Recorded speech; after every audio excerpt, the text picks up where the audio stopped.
Hello, हाय, welcome, नमस्ते। मेरा नाम ऋतिक और हम फिर से बात करने वाले हैं एक और इंटरेस्टिंग कंसेप्ट के ऊपर। तो ये वीडियो उन बच्चों के लिए मोस्ट इंपॉर्टेंट होने वाली है जिनका या तो बीए प्रोग्राम में थर्ड सेमेस्टर का एग्जाम है या फिर जिनके पास सब्जेक्ट है optimization methods for economic analysis.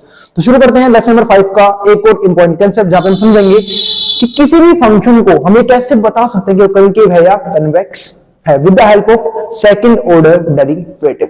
तो शुरू करते हैं आज की वीडियो। अगर भाई वीडियो पसंद आए तो वीडियो को लाइक के बिना मत जाना और चैनल को सब्सक्राइब भी कर देना ऐसी वीडियोस के लिए, और उन बच्चों को शेयर भी कर देना जिन बच्चों का सेम सब्जेक्ट का एग्जाम होने वाला हो।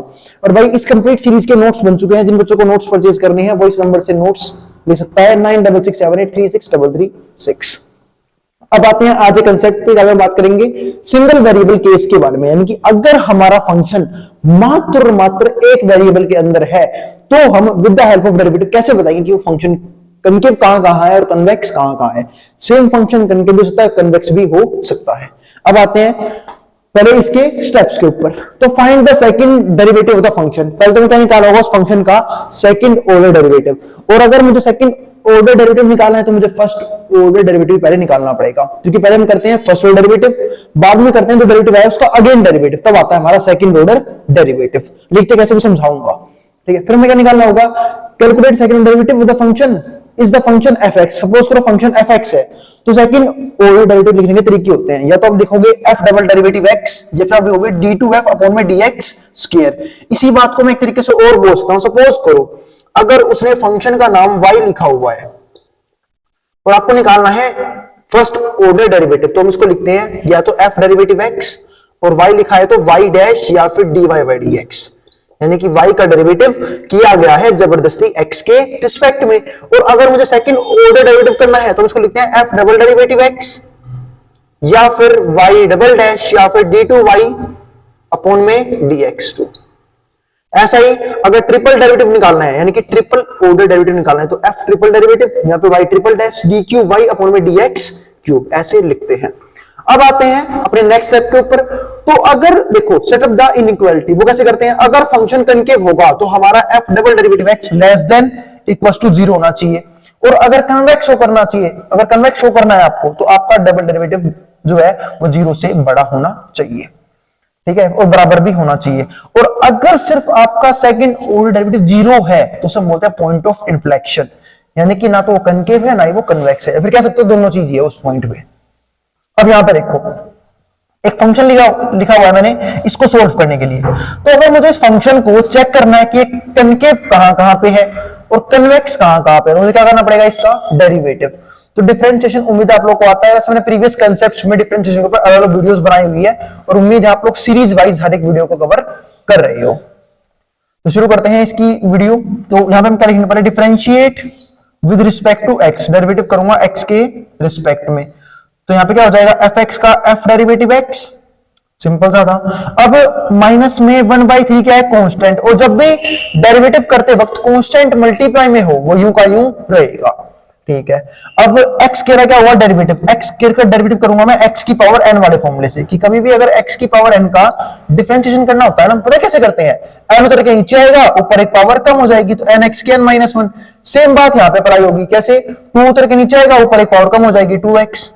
ऐसी बात करूं 3x स्क्वायर का, 3 कांस्टेंट मल्टीप्लाई में 2x x स्क्वायर का, 2 उतर के नीचे आएगा, ऊपर एक पावर कम हो जाएगी, और 5x का 5। अब इसको सोल्व करूं मैं, क्या आएगा, माइनस का 2x बाई 3, यहां पे हो जाएगा 3 टू द 6x और माइनस 5, क्योंकि x का 1 होता है डेरिवेटिव। और यहां पे भी सेम उसी तरीके से अप्लाई किया, 3 क्या था, कांस्टेंट मल्टीप्लाई में यूं का यूं, x स्क्वायर में लगाया x की पावर n वाला फॉर्मूला, कि 2 उतर के नीचे आएगा, ऊपर एक पावर कम हो जाएगी, पावर में चाहे 1 लिखूं चाहे ना लिखूं, और 5x का फिर से वही 5 कांस्टेंट मल्टीप्लाई में यूं का रहेगा, x का डेरिवेटिव 1 हो जाता है, तो x का 1 हो गया, यहां पे क्या रहेगा 5 1 जा 5। सोल्व करूंगा तो ये हो जाएगा माइनस 2x बाई 3 प्लस में 6x, और यहां पे क्या आ गया था हमारा माइनस में 5, ठीक है। एक मिनट और, एक बार इस क्वेश्चन में शायद एक गलती करके मैंने उसको सोल्व सही कर लेना है, क्यूब है और यहाँ पे अगर क्यूब होगा तो 3 उतर के नीचे आएगा, तो यहाँ पे 3 आएगा और ऊपर एक पावर कम होगी, 3x स्क्वायर हो जाएगा यहाँ पे। अब देखो इस 3 से वाला 3 कट जाएगा तो हमारे पास रहेगा क्या, यहाँ पे हमारे पास रहेगा सिर्फ और सिर्फ माइनस में x square plus 6x minus का 5। तो ये तो हमने किया था अब तक फर्स्ट ऑर्डर डिफरेंशिएशन। अब मैं करूंगा सेकंड ऑर्डर डेरिवेटिव। तो अगेन डेरिवेटिव कर लेते हैं इसका। तो अगेन डिफरेंशिएट, तो यहां पे क्या जाएगा एफ डबल डेरिवेटिव एक्स, यहां पे आएगा माइनस एक्स स्क्वायर है, तो माइनस तो यूं रहेगा मल्टीप्लाई में एक तरह से -1 है, एक्स स्क्वायर का डिफरेंशिएशन कैसे करूंगा मैं, 2 उतर के नीचे आएगा, ऊपर एक पावर कम हो जाएगी 2x, और 6x का 6, क्योंकि 6 कांस्टेंट है, मल्टीप्लाई में यूं करूं x का डेरिवेटिव 1 हो जाएगा, और -5 का कांस्टेंट है 0 हो गया, तो ये आया हमारे पास f double derivative x minus 2x plus 6। अब जो भी डेरिवेटिव आया है, ठीक है, अब इसको चेक करना है हमें कि ये हमारा 0 से छोटा कब रहेगा और 0 से बड़ा कब रहेगा। थोड़ा ध्यान से देखना इस फंक्शन को, इसके ऊपर बात करते हैं सिर्फ। तो हमारा जो f डबल डेरिवेटिव x आया है वो आया है -2x और प्लस में 6। तो मैंने देखा अगर ये नेगेटिव आता तो कनकेव होता, और अगर पॉजिटिव आता तो क्या होता, कन्वेक्स होता। तो बात है मुझे कैसे पता लगेगा x किस वैल्यू पे कनकेव है, किस वैल्यू पे कन्वेक्स है। तो मैंने क्या किया, मैंने देखा पहले ये चेक किया कि 0 कहां बनेगा, तो 0 बनेगा ये x बराबर 3 पे। सबको दिख रहा होगा कि फंक्शन जो है वो 0 बनेगा x बराबर 3 पे। बात भैया आपको कैसे पता लगा, अरे तुम्हें ही पता है, करके दिखाता हूं। ठीक है, इसको 0 के बराबर रख लो, आपको पता लग जाएगा। 0 बना तो -2x प्लस 6 बराबर रखा 0 के, 6 वहां जाके माइनस का 6 हो गया, यहाँ पे रह गया -2x, x की वैल्यू क्या आएगी, माइनस से माइनस कट गया, 2x के मल्टीप्लाई में नीचे आएगा डिवाइड में, तो 6/2 3 आ गई x की वैल्यू, यानी कि 3 पे 0 बना था। तो अगर मैं 3 से इस तरफ की वैल्यू लेता हूं, यानी कि ध्यान से समझना कि अब सपोज करो 3 पे बन गया था 0, सपोज करो 3 यहां पे है, 3 से जब बड़ी वैल्यू लूंगा, यानी कि मान लो 4 ले लिया मैंने, तो 4 दूनी 8, 8 में से 6 गए, कितना आ गया, माइनस कर दो, नेगेटिव आंसर आया। यानी कि अगर हम x लेते हैं 3 से बड़ा, तो f डबल डेरिवेटिव जो x है उसका आंसर क्या आ रहा है, 3 से बड़ा लेते हैं, जैसे 3 से बड़ा क्या हो गया, 4 ले लिया, तो 4 दूनी 8 माइनस का आंसर आ रहा है, यानी कि लेस देन 0 आ रहा है, नेगेटिव आ रहा है। और जब नेगेटिव आता है तो फंक्शन क्या होता है हमारा अपने आप ही कनकेव। तो इस केस में फंक्शन क्या हो गया हमारा, कनकेव।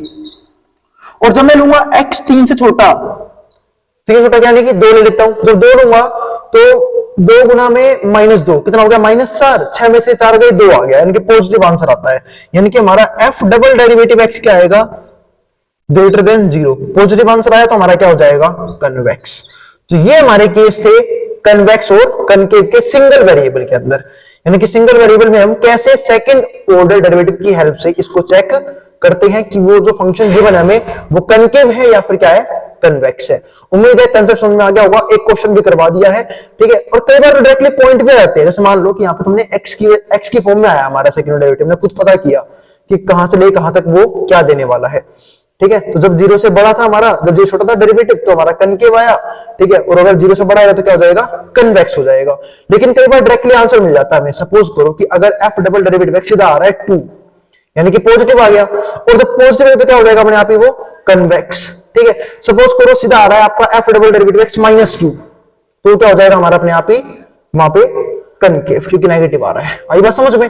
तो ये था हमारा कनकेव और कन्वेक्स के ऊपर एक सिंपल सा टेस्ट, वो भी सिंगल वेरिएबल केस के लिए। एक वीडियो बनाऊंगा जहां पे बात करेंगे मल्टीपल वेरिएबल की, यानी कि अगर एक से फालतू वेरिएबल आए, ठीक है, तो हम उसको सोल्व कैसे करेंगे। तो उम्मीद है आपको यहां तक इस वीडियो में किसी भी प्रकार की कोई भी दिक्कत नहीं आई है, ठीक है। फिर भी कोई भी क्वेरी, कोई भी डाउट रह जाए, अपने कमेंट बॉक्स में कमेंट कर सकते हैं। मिलेंगे फिर अगली वीडियो में जहां पे हम बात करेंगे इसके किसी और इंटरेस्टिंग कंसेप्ट के ऊपर, ठीक है। तो भाई अगर वीडियो पसंद आई हो तो वीडियो को लाइक करना मत जाना, और चैनल को सब्सक्राइब भी कर लेना। अब जिसको जो उतारना उतार सकता है, मैं बोर्ड के सामने से।